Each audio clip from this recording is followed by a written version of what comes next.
नमस्कार, मैं दीपक शर्मा, मेरे यूट्यूब मंच पर आपका स्वागत है। दोस्तों, आज की खबर वाकई बड़ी है। एक ऐसी खबर जो देश की सारी व्यवस्था पर आने वाले समय पर प्रभाव डाल सकती, इंपैक्ट डाल सकती। और खबर यह है कि क्या देश का सारा सिस्टम, जिसमें बड़ी अदालतें भी शामिल हैं, ये सारा सिस्टम गुजरात लॉबी के हाथ में आने जा रहा है। और इन बड़ी अदालतों से मेरा मतलब है कि जो सुप्रीम कोर्ट और हाई कोर्ट के जज हैं, क्या इनकी नियुक्ति, इनकी भर्ती, इनके ट्रांसफर, अपॉइंटमेंट, इन सब में अब सीधा सीधा मोदी सरकार का दखल होगा। अब दोस्तों, इतनी बड़ी बात मैं नहीं कह रहा हूं, इस बात के संकेत खुद सुप्रीम कोर्ट के नए चीफ जस्टिस सूर्यकांत साहब ने दिए हैं। जी हां, वो सूर्यकांत साहब जो आज मोदी जी के 2 मंत्रियों के साथ बैडमिंटन खेल रहे थे।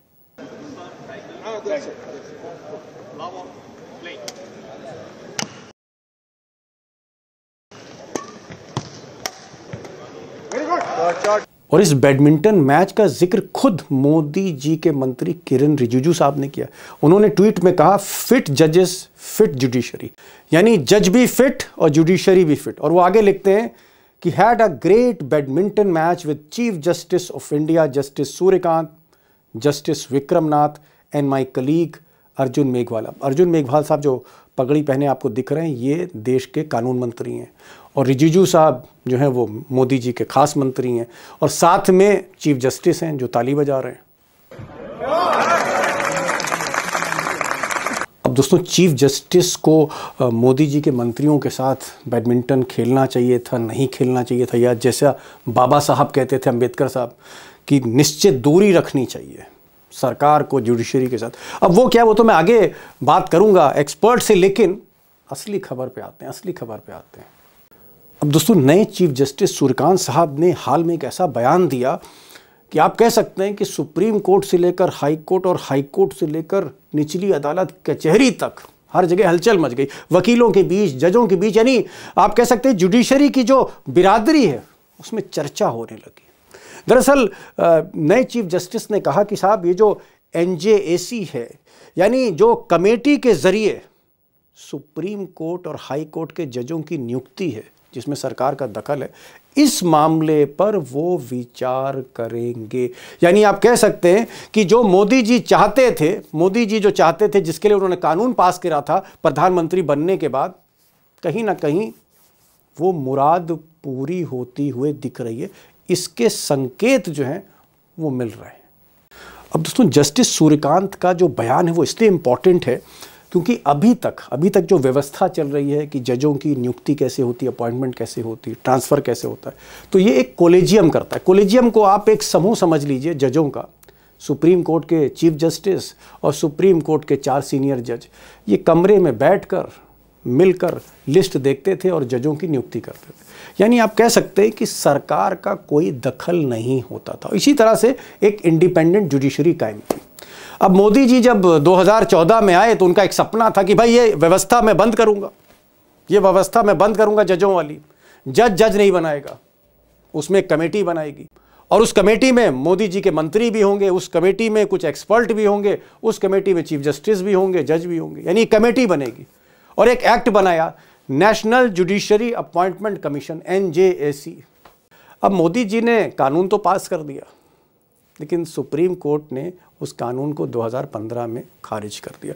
और जानकारों ने कहा कि भाई ये सिस्टम ठीक नहीं, मोदी जी जजों की नियुक्ति करने दीजिए। अगर सरकार करेगी तो सीधा दखल होगा जुडिशरी में। तो जुडिशरी को सरकार से, गवर्नमेंट से दूर रखना चाहिए। बाबा साहब का संविधान यही कहता है। वैसे भी देश के जितने लीगल एक्सपर्ट थे, जितने जाने माने वकील थे, या फिर हाई कोर्ट के जज थे, या फिर सुप्रीम कोर्ट के रिटायर्ड चीफ जस्टिस, सबने बाकायदा बयान दिया कि नहीं भाई, ये मोदी जी वाला सिस्टम ठीक नहीं है, कोलेजियम सिस्टम ही चलना चाहिए। सुप्रीम कोर्ट जिस तरह से जजों की नियुक्ति कर रहा था वैसा ही करना चाहिए। कम से कम न्यायपालिका इंडिपेंडेंट तो है, नाम भर के लिए इंडिपेंडेंट तो है। अगर सरकार ही करने लगेगी, अगर मोदी जी ही इलेक्शन कमिश्नर भी चुनेंगे, डायरेक्टर CBI भी चुनेंगे, ED का डायरेक्टर भी चुनेंगे, सुप्रीम कोर्ट के जज में भी उनके ही मंत्रियों का दखल होगा, तो फिर तो सारा सिस्टम ही मोदी के हाथ में आ जाएगा। इसलिए दोस्तों 2015 में ये जो मामला सुप्रीम कोर्ट में गया तो एक बड़ी बेंच बैठी सुप्रीम कोर्ट की और उसने मामला खारिज कर दिया। और वैसे भी सारे एक्सपर्ट्स ने कहा कि भाई कोलेजियम सिस्टम ही ठीक है, सुप्रीम कोर्ट वाला सिस्टम ही ठीक है, वही ट्रांसपेरेंट है। चीफ जस्टिस BR गवई जो अभी रिटायर हुए हैं उन्होंने भी ऐसा ही कहा।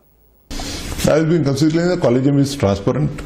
The allegation that collegium lacks transparency or it is opaque is, I think, not well founded. लेकिन साहब जो नए चीफ जस्टिस हैं, हाल में जो बने चीफ जस्टिस सूर्यकांत, उनका कहना है कि नहीं साहब, जो मोदी जी का जो कानून था NJAC का, हम तो विचार करेंगे। वो जो मामला खारिज हो गया था 2015 में, हम तो उसको रिवाइव करने पर विचार करेंगे। अब इसको लेकर विपक्ष में हड़कंप है, वो चाहे राहुल गांधी हो, चाहे ममता बनर्जी हो, चाहे वो स्टालिन हो। विपक्ष कहीं ना कहीं थोड़ा सा बेचैन है कि ऐसा ना हो जाए कि भैया अब जुडिशरी भी मोदी जी चलाने लग जाए, मोदी जी के लोग चलाने लग जाएं।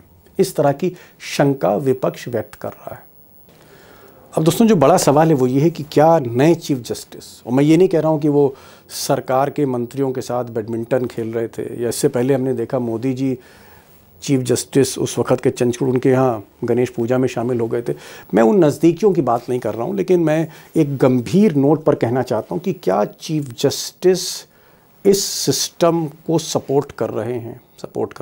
और अगर सपोर्ट कर रहे हैं मोदी जी के मन की बात को, तो क्या आने वाले समय में NJAC लागू हो जाएगा? बड़ा सवाल है और मेरे पास इसका जवाब नहीं, क्योंकि मैं एक्सपर्ट नहीं हूँ।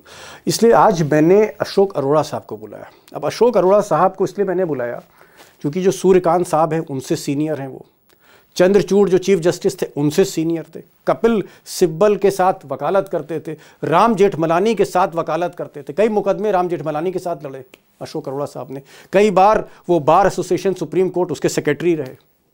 मैंने कहा कि अरोड़ा साहब आज आपको आना है क्योंकि ये मामला बड़ा पेचीदा है, तो आप बोलिए साहब इस पर। और वो तैयार हुए, इसलिए मैं उनका शुक्रिया अदा करना चाहूँगा। तो अशोक अरोड़ा साहब को सुनिए, और मैंने कहा कि भाई लीगल लैंग्वेज मत बोलिएगा, ऐसी भाषा बोलिए सबको समझ में आए। और अरोड़ा साहब ने कहीं ना कहीं बहुत आसानी से चीज़ों को समझाया। उनके साथ उमाकांत जी भी होंगे। दोनों को सुनिए और खुद तय करिए कि कौन सा सिस्टम ठीक है, मोदी जी वाला या जो पहले से चला रहा है जजों को अपॉइंट करने का, वो सिस्टम ठीक है। अरोड़ा साहब, आप सुप्रीम कोर्ट में रहे, और चाहे चीफ जस्टिस खन्ना हो, चीफ जस्टिस गवई हो, चीफ जस्टिस चंद्रचूड़ साहब हो, देश के सबसे बड़े जज पिछले हाल फिलहाल में 10-15 साल में जो भी रहा, या तो आपका जूनियर या आपका साथी या आपका परिचित। मुझे लगता है कि सवाल पूछने से पहले मैं ये भी पूछ लूं आपसे कि सूर्यकांत जो चीफ जस्टिस है, इनको आप कब से जानते हैं? मेरे को लगता है जब से इन्होंने ज्वाइन किया है। मैं चंडीगढ़ जाता था तो he was a young lawyer that time. Young lawyer? He had just joined, तो तब से जानता हूं मैं। मतलब आपसे जूनियर? जो मैं उम्र में जो छोटे होते हैं उनको आप जूनियर तो क्या कहना होता नहीं है। सर, मैं प्रैक्टिस की बात कर रहा हूं। क्या प्रैक्टिस में ये चीफ जस्टिस आपसे जूनियर थे? यस और नो? प्रैक्टिस में naturally he joined few years after me for sure. 5-7 साल बाद ही ज्वाइन किया मैंने। ओके, चलिए 5-7 साल जूनियर है। अब मैं एक सवाल जो करना चाह रहा था, आपने अच्छी कहा कि आप इनको बहुत पहले से जानते हैं, जब ये नए नए जो है इस पेशे में आए, वकालत के पेशे में आए, फिर जज बने। पर्दे के पीछे से जब इतना बड़ा खेल हो रहा है, तो जब तश्तरी मोदी जी को दे दी जाएगी, हाथ में रख दी जाएगी, तब क्या होगा? मैं वही कह रहा हूँ, रिजल्ट सेम है। नहीं, मैं कह रहा हूँ तब क्या आरएसएस के लोग और बीजेपी की यही सब चीफ जस्टिस होंगे, यही सब? मैं यही तो आपको कह रहा हूँ कि फिर खुला खेल वो फर्रुखाबादी। ओहो, खुला खेल फर्रुखाबादी। भाई लकेड़ा साहब ये कह रहे हैं अगर ये सिस्टम आ गया जो चीफ जस्टिस चाह रहे हैं, फिर तो अदालतें खुला खेल फर्रुखाबादी बीजेपी का होगा। ऐसा है क्या मोदी की मंशा अल्टीमेटली लकेड़ा साहब ये है कि अदालतों पर पूरी तरह से मुट्ठी में कर लेना है? दुनिया मेरी मुट्ठी में, अदालत मेरी मुट्ठी में। वो जो रिलायंस का नारा था धीरू भाई अंबानी का, कर लो दुनिया मुट्ठी में। जी, देखिए इसमें कोई आश्चर्य नहीं है। ये जो चीफ जस्टिस साहब ने जो स्टेटमेंट दिया, वो गवर्नमेंट को खुश करने वाला स्टेटमेंट है, गवर्नमेंट को नाराज करने वाला स्टेटमेंट नहीं है। और जो उन्होंने एक किस्म से कुछ ही दिन पहले, ये तो देश में जो इस तरह के सिस्टम को अपोज कर रहे थे, उनको तो लग गया कि ये सर मुंडाते ही ओले पड़ गए। ओके और ओके। अब चूंकि ये इनके पास 2 साल का कार्यकाल है मोदी जी के और उनके सरकार का, उनका सिस्टम का, पार्लियामेंट के भीतर, पार्लियामेंट के बाहर संस्थाओं को कैप्चर करना, संस्थाओं को कब्जे में करना, उन कब्जा करके उन संस्थाओं के जो नॉर्म्स है, रूल्स है, रेगुलेशन है और उसकी आंतरिक जो कार्य प्रणाली है, फंक्शनिंग है, उसको कंट्रोल करना, यही तो उनका काम है। और इसी डायरेक्शन में जा रहे हैं, इसमें बुरा क्या है? वही तो हो रहा है जी। मोदी जी जो हैं वो जुडिशरी को अपने कंट्रोल में रखना चाहते थे। और ये लखेड़ा साहब ने कहा कि ये जो चीफ जस्टिस नए आए हैं, इन्होंने एक ऐसा बयान दिया जिससे मोदी जी खुश होंगे, यानी जो मोदी जी चाहते थे उस लाइन पर ये बयान था, ये मोटा मोटी कहना चाह रहे हैं। मैं एक चीज पूछना चाह रहा हूँ अरोड़ा साहब, भाई आप तो चाहे कपिल सिब्बल हो, कपिल सिब्बल के साथ आपने वकालत करी, राम जेठमलानी, उनसे बड़ा वकील कौन हुआ हाल फिलहाल हमारी जानकारी में, उनके साथ आप थे, बहुत से मुकदमे राम जेठमलानी आपसे लड़वाते थे, चंद्रचूड़ वो आपके जूनियर। मैं एक चीज जानना चाह रहा हूं आपसे कि मोदी जी चंद्रचूड़ चीफ जस्टिस के घर जाते हैं पूजा में, भाई देखिए पूजा से हमें कोई वो नहीं, पूजा होनी चाहिए, सबको हक है और हम आपके घर जाके पूजा कर सकते हैं, लेकिन चीफ जस्टिस के घर जाके, प्राइम मिनिस्टर चीफ जस्टिस के घर जा रहा है, कॉन्स्टिट्यूशन हमारा कहता है, B.R. अंबेडकर कहते हैं कि एक उचित दूरी बनाई जाए, उचित दूरी, safe distance from judiciary and government, प्रधानमंत्री उचित दूरी बनाई, लेकिन वो तो घर पहुंच गए। और आज मैं देख रहा हूं, आज देख रहा हूं, और ये ANI की फुटेज है, वीडियो है कि चीफ जस्टिस साहब बैडमिंटन खेल रहे हैं मोदी जी के मंत्रियों के साथ, चिड़िया इधर से उधर जा रही है, एक चिड़िया इधर मार रहा है, एक चिड़िया उधर मार रहा है। ये जो बैडमिंटन हो रहा है, कौन, अर्जुन राम मेघवाल, किरण रिजिजू, मंत्री, मोदी के मंत्री चीफ जस्टिस के साथ बैडमिंटन खेल रहे हैं। कोई प्रधानमंत्री जो है चीफ जस्टिस के घर पूजा करने जा रहा है, आरती उतारी जा रही साथ साथ। क्या ये हमारी जुडिशरी के लिए ठीक है या ठीक नहीं है मिस्टर अरोड़ा? मैसेज क्या है? दो चीजें हैं। एक बात तो आपने बिल्कुल ठीक कही कि एक रिक्वायर्ड डिस्टेंस होना चाहिए, क्योंकि सरकार के ही मुकदमे हैं 50%। तो फिर जब आप बैडमिंटन खेलते हैं तो आप बैडमिंटन खेल के तो नहीं चले जाते ना। हम क्या करते थे जब बैडमिंटन खेलते थे कि चल आ यार अब चाय पीते हैं। नहीं साहब, आप बैडमिंटन देखिए, आप वकील हैं, आप जज के साथ बैडमिंटन खेले, समझ में मैं आपकी वही बात कह रहा है, हूं आपको, लेकिन मैं यही कह सरकार रहा का हूँ कि मंत्री बैडमिंटन खेल रहा है। मैं वही कह रहा हूँ, ये थोड़ा ज्यादा सीरियस बात है। जितनी आप कह रहे हैं उससे भी सीरियस बात है। ये खाली बैडमिंटन नहीं है। That is what I am saying कि जब हम आपस में क्रिकेट चेस खेलते थे, हम ये थोड़ी कहते थे चेस खेले अब चलो। तो बैडमिंटन के से पहले बाद में जो चाय होती है उस पर जो चर्चा होगी और क्या होती है वो तो सारी पब्लिक अंदाजा लगा सकती है ना। यही मैं कह रहा हूँ कि ये इज दूरियां इट नहीं बना रॉन्ग, रहे इज हैं इट रॉन्ग आपको सर, ये। Is it wrong sir? गलत एब्सोल्युटली है सर? रॉन्ग। मैं यही कह रहा हूँ, ये खाली बैडमिंटन नहीं है। ये खाली बैडमिंटन नहीं है। बैडमिंटन से पहले बाद में चाय पे जो चर्चा होती है वो क्या चर्चा होती है ये तो अखबार में नहीं आया ना आपके। और दूसरी बात दीपक जी, सबसे इंपॉर्टेंट जो मैं आपको कह रहा हूं, we are missing woods for the trees. जो मेन प्रॉब्लम है कि जज अच्छे कैसे बने, उसमें आज तक जो मैंने पिछले 50 साल में देखा है, ना तो जजेस सीरियस हैं और ना ही गवर्नमेंट सीरियस है अच्छे जज अपॉइंट करने में। आप देखिए सिस्टम क्या है। You should learn from people. America में क्या होता है, जिसने जज लगना है उसके पहले उसमें लोकसभा, उसमें सेनेट में उसका इंटरव्यू लेते हैं लोग, उससे सवाल ओके। पूछते हैं। दिस इज, आप ये सोचो कि कैसे जज लगने चाहिए, कोलिजियम हो या सरकार हो, उससे कोई फर्क नहीं पड़ता है। जो सिस्टम है, that is what I am saying, you are missing woods for the trees for the last 50 years। ये कोलिजियम वाले भी और गवर्नमेंट भी जनता का पागल बना रहे हैं। जनता को क्या चाहिए? जनता को चाहिए एक अच्छा जज। जो कॉन्स्टिट्यूशन में क्या लिखा है, प्रेसिडेंट उसको अपॉइंट करेंगे who is a distinguished jurist. जो रिक्वायरमेंट लॉ की है, कॉन्स्टिट्यूशन जो बाबा साहब ने बनाया, उसमें कहा कि जो एक अच्छा कोई रेप्यूटेड जो वकील है, जो जूरिस्ट है, उसको जज बनाएंगे। अब रेप्यूटेड कैसे पता चलेगा?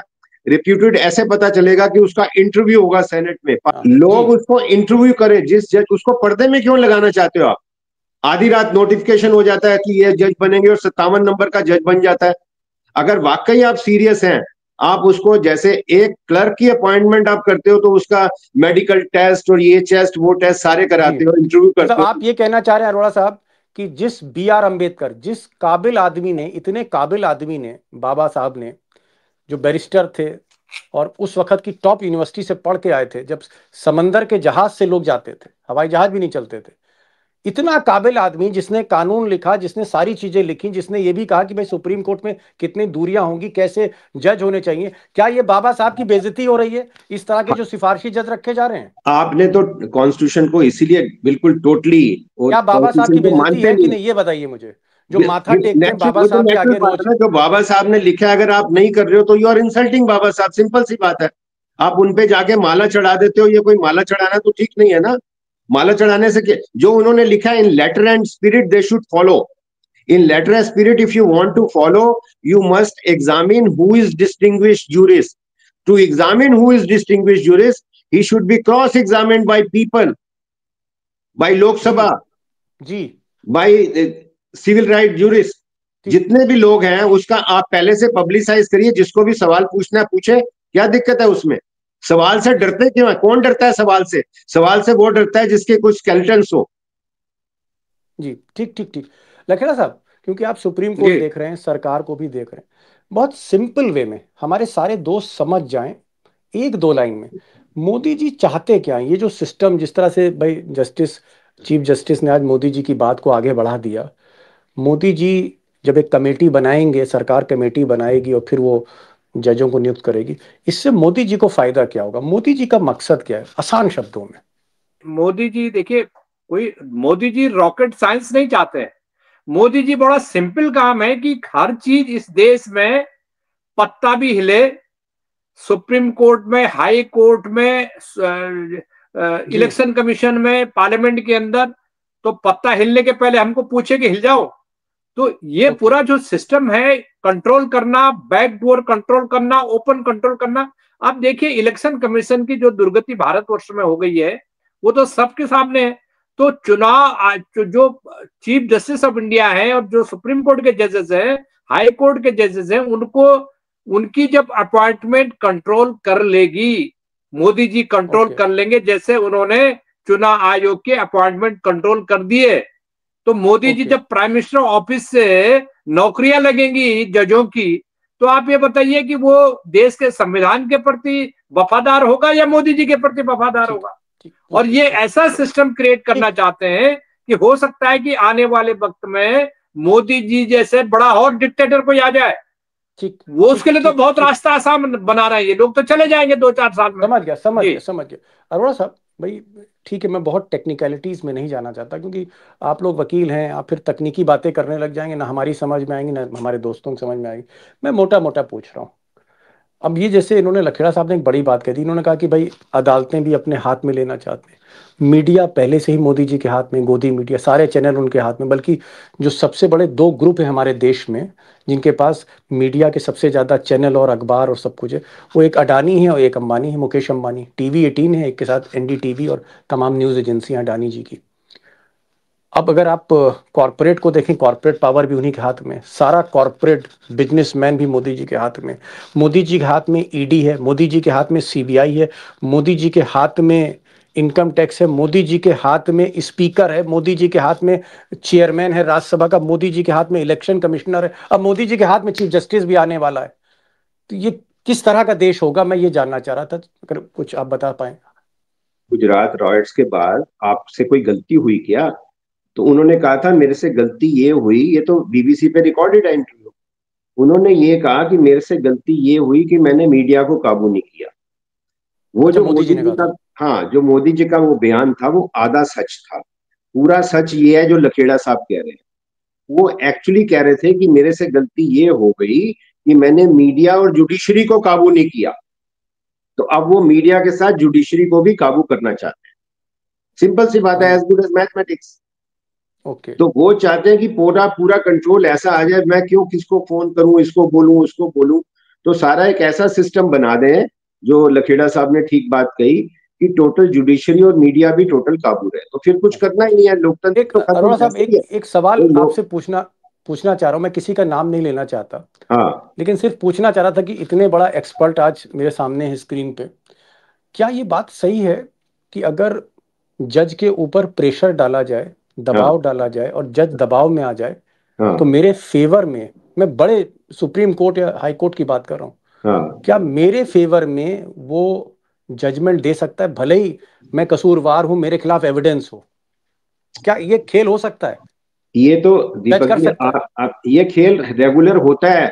जो हैं? शायर कितने, ये खेल रेगुलर होता है। अगर 50 साल उसने पहले लिखा कि मेरा कातिल ही मेरा मुंसिफ है, क्या मेरे हक में फैसला देगा, ये तो रोज होता है, ये रोज नहीं, मैं होता कह रहा हूं है। एविडेंस अगर हो, मेरे अगेंस्ट एविडेंस है, मेरे अगेंस्ट स्ट्रॉन्ग एविडेंस है, फिर भी मुझे कहीं ना कहीं मुझे फेवर किया जा सकता है अगर उसी का तो प्रेशर मैं हो। आपको जवाब दे रहा हूं। वकील भी तुम, दलील भी तुम, अपील भी तुम। तो जब आपके फेवर में कैसे आएगा फैसला अगर जज दूसरी की फेवर का है तो? जज फैसला, वो जो पट्टी क्यों बुंदी हुई है, आई काली विल पट्टी जो। एडमिनिस्टर जस्टिस विदाउट फियर और फेवर। तो अगर आपके फेवर में है, अगर आपके साथ बैडमिंटन खेल रहा है, आपके साथ पूजा कर रहा है, तो फिर वो पूजा करने के लिए वो जब फैसला करेगा तो वो ध्यान में रखेगा ना पूजा वक्त क्या बात ओके। हुई थी। पूजा के वक्त अच्छा। जय गणेश नहीं हुआ था। पूजा के वक्त और क्या बातें हुई थी, वो भी तो जहन में रहेंगी कि नहीं अच्छा, रहेंगी? एक चीज और बता दी, अगर आप मतलब आप चीफ जस्टिस होते, मोदी जी आपको फोन करते या मोदी जी का कोई आदमी फोन करता कि अरोड़ा साहब आपके यहाँ आज पूजा है, क्या मैं आपके यहाँ पूजा में आ सकता हूँ, और आप चीफ जस्टिस होते, तो आप क्या जवाब देते? मैं उनको कहता कि आपने जो ओथ ली हुई है उसको फिर से पढ़िए। I will uphold the constitution, मैं संविधान की रक्षा करूंगा। प्राइम मिनिस्टर भी लेते हैं और जज भी लेते हैं, तो चीफ संविधान की जस्टिस रक्षा जी। नहीं होगी ये संविधान को डिस्ट्रॉय करना हो जाएगा। जो तो बाबा मैं साहब ने, जो अगर हमारे इतने मैं जूरिस्ट थे अगर उनसे। प्राइम मिनिस्टर हूं, मैं प्राइम मिनिस्टर हूं, आप चीफ जस्टिस हो, मैं आपके घर पूजा में नहीं आ सकता, दावत बिल्कुल में नहीं नहीं आ आ सकता? सकते, बिल्कुल नहीं आ सकते। ओनली फॉर्मल जो कोई गैदरिंग होंगी, मैं उसे पूजा पे आने का मतलब, यू आर टेलिंग पीपल, आप हॉबनॉब कर रहे हो कि जो मैं कहूंगा वो हो जाएगा। ये ओके। इनडिस्क्रिशन बोलते हैं उसको, कैसे आप हिंदी में देख लो, आप क्या उसका वर्ड है, टोटल इनडिस्क्रिशन। ये ओके। सभ्यता नहीं है, ये सभ्यता नहीं है। ये कानून को तोड़ना, कॉन्स्टिट्यूशन को ब्रेक करना है, डिस्ट्रॉय करना है। कॉन्स्टिट्यूशन पूरी दुनिया में है, that distance must be maintained. इसका मतलब अगर मैं प्रधानमंत्री हूं, आप चीफ जस्टिस हैं, तो मुझे बाबा साहब की बात माननी पड़ेगी, उचित दूरी रखनी पड़ेगी। अगर आप नहीं मानेंगे, मैं याद कराऊंगा कि आपने ओके। भी शपथ ली है, मैंने भी शपथ ली है। जनता क्या कहेगी ये सोच के फोन करना अगली अगली बार। एक चीज सर और बता दीजिए, हम्म। सूर्यकांत चीफ जस्टिस 2027 तक, फरवरी तक है।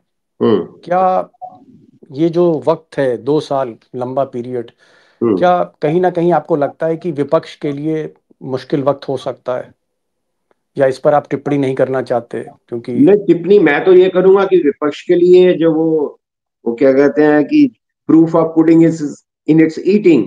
बिहार इलेक्शन में क्या हुआ आप देखिए, उनके पास थी पिटीशन, तो वो ओके। सारा वो जो इतनी वोट कट गई, और बिहार इलेक्शन टोटल वो जो ज्ञानेश कुमार जी ने प्लेटर में दे दिया मोदी जी को, तो वो किसकी मदद से हुआ? सुप्रीम कोर्ट की मदद से हुआ वो काम।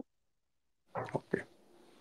लखेड़ा साहब, लास्ट क्वेश्चन आपसे पूछ रहा हूँ, क्या आपको लगता जी। है कि विपक्ष थोड़ा सा प्रेशर में, क्योंकि आपकी आज कुछ कांग्रेस के लोगों से बात हुई, आपकी कुछ और नेताओं से भी बात हुई है, टीएमसी वगैरह, थोड़ा सा प्रेशर में है चीफ जस्टिस के इन बयान से, या बैडमिंटन खेलते देखते हुए, या इस तरह की बातें जो हो रही, थोड़ा सा प्रेशर में है विपक्ष के देखिए नेता? देखिए देखिए, आपके दर्शकों को और आपको भी मैं ये बताना चाहता हूँ, अरोड़ा साहब भी मेरी बात से सहमत होंगे, कि जब चारों तरफ अंधेरा हो जाता है, सिस्टम में चारों तरफ अंधेरा हो जाता है, लोग पुलिस से तंग आते हैं, लोग अफसरशाही से तंग आते हैं, प्रशासन से तंग आते हैं, सरकार से तंग आते हैं, वो कहाँ जाते हैं? चीफ जस्टिस के पास अदालत। जाते हैं, जजों के पास जी। जाते हैं, छोटी अदालत, हाई कोर्ट, सुप्रीम कोर्ट जाते हैं। एक कोर्ट का दरवाजा होता है कि बस सबके साथ हम कानून के अनुसार न्याय करेंगे। इसके लिए जज शपथ होती जजों की। अब आप ये बताइए कि जब वहां भी अंधेरा छा जाएगा, वहां भी रास्ता बंद हो जाएगा, और एक जिसको कहते हैं कि एक सप्लाई लाइन, न्याय की सप्लाई लाइन अगर वहां भी बंद हो जाएगी, तो ठीक। आपके जैसे, हमारे जाएं तो जैसे जाएं कहाँ? लाखों करोड़ों लोग इस देश में जो न्याय के लिए तरस गॉट रहे इट। हैं, अदालतों में ढेर सारी चीजें बसी पड़ी हैं, तो न्याय की उम्मीद कहाँ है फिर? ठीक। बंगाल की लास्ट खाड़ी में न्याय क्वेश्चन। मिलेगा, या ओके। ठीक। हिंद महासागर, प्रशांत महासागर में न्याय मिलेगा? जी। ठीक। लास्ट क्वेश्चन, बहुत ही छोटा सा जवाब चाह रहा हूं अरोड़ा साहब आपसे। क्या चीफ जस्टिस हो, या हाई कोर्ट का जज हो, या कोई भी जज हो, मजिस्ट्रेट ही क्यों ना हो, निचली अदालत का, ऊपरी अदालत का, क्या उसको निष्पक्ष होना ही नहीं चाहिए, निष्पक्ष दिखना भी चाहिए? This is a golden rule Deepak ji, justice okay should not only be done, it should seem to have been done. लोगों को लगना चाहिए कि मेरे को न्याय ओके न्याय मिल रहा है। हम कोर्ट ओके में रेगुलर देखते हैं, एक वकील को जज सुन ही नहीं रहा, तो वो पार्टी कहती है आपको तो सुना ही नहीं उन्होंने। अब ये तो ओके एक अनपढ़ आदमी भी बोल देता है मेरे वकील को तो सुना ही नहीं, मेरे वकील को तो सुनवाई तवज्जो ही नहीं दी। तो justice should not only be done, it should seem to have been done is a golden rule. Golden rule है कि निष्पक्ष ही नहीं होना चाहिए, निष्पक्ष दिखना भी चाहिए, वो पारदर्शिता चाहिए। और कहीं ना कहीं आज जब बैडमिंटन खेलते हुए देखा गया या उससे पहले पूजा करते हुए देखा गया था चीफ जस्टिस के घर में प्रधानमंत्री को, और अब जब इस तरह की बातें हो रही हैं कि एक कमेटी बनेगी, वो कमेटी जो है वो जज चुनेगी, उसमें सरकार का दखल होगा, तो कहीं ना कहीं जो अरोड़ा साहब सुप्रीम कोर्ट के जाने माने वकील कह रहे हैं कि भाई कहीं ना कहीं चीज़ें कंप्रोमाइज होते हुए दिख रही हैं। और वैसे भी एक लंबा सफर है 2027 तक चीफ जस्टिस का, देखिए क्या होता है। भाई लखेड़ा साहब, आपने समय निकाला। अरोड़ा साहब, आप इस वक्त न्यूयॉर्क हैं, वहां से सीधे लाइव हो रहे हैं, मैं बहुत बहुत शुक्रगुजार हूँ। ये तो माय कहिए प्लेजर। आपकी मेहरबानी है। अगर पेमेंट करना होता तो आप जैसे महंगे वकील तो मैं कभी कभी सोच ही नहीं सकता था कि आप जैसा वकील जो है वो मुझे सलाह देगा, मेरे प्रोग्राम में आएगा। Thank you so much, thank you so much mister Arora, thank you so much mister Lakhera, thank you so much.